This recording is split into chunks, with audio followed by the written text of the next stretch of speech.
Hey, welcome back. I'm McKay, here to teach you your basics about beekeeping. توێژەرێکی ئەمریکی لە زانستی هەنگدا بە توندی سەرسامی خۆی دەردەبڕێت بۆ داڕشتنە قورئانیەکان لەبارەی ئەو ئەرکانەی هەنگەکان لە ناوشانشینەکەی خۆیاندا ئەنجامی دەدەن و دەڵێت سەری لەو وردەکاریە سوورماوە کە لە سوورەتی نەحلدا هەیە.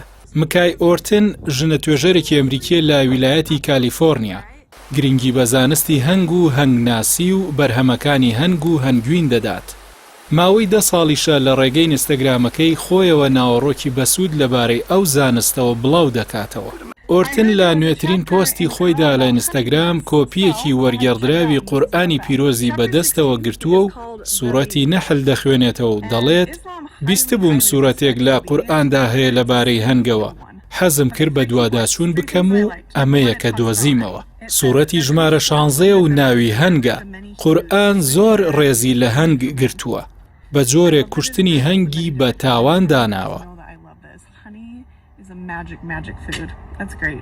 Two, I think the overall vibe here is to mimic your life after the honeybee. Like that's the message. هەنگ سوودبەخشترین مێرووی سەرزەویە. بە شێوەی شانشین دەژێت و کۆمەڵەکەیان لە 3 پێکهاتەی سەرەکی پێک دێت. مێی کارکەر و مێی شاژن و نێرە. هەر شانشینێک تەنیا یەک شای تێدایە و کاری وەچەخستنەوە بەڕێوەبردننی شانشینەکەیەتی.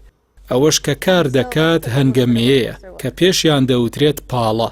ئەوان بە پێی تەمەنی جیاوازیان کار و فرمانی جیاوازیان بۆ دیاریکراوە و بەبێ پشودان سەرقاڵی دروستکردنی هەنگوین و پاراستنی شانشینەکەیانن. هەرچی نێرەکانیشە کاتەکانیان تەنیا لە خواردن و پشوداندا خەرج دەکەن و تەنیا کاریان پیتاندنە لەگەڵ شاژن. ئەویش لە تەمەنیاندا یەک جار ڕوو دەدات. داڕێژراوی و سەرسوڕهێنەری ژیانی هەنگەکان بە جۆرێکە مرۆڤەکان سەریان لێی سوورماوە و بە درێژایی ژیانیش دەبێتە یەکێک لە نیشانەکانی باڵادەستی و زانستی خوددا لەسەر زەوی.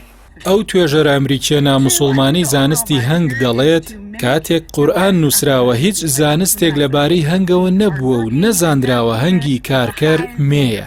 هەر بۆیە زۆر کەس پێیان وایە ئەمە نیشانەیەکی ڕوون و ئاشکرایە کە لێەوە دەگەینە ئەوەی قورئان کتێبێکە لە خودداوە هاتووە.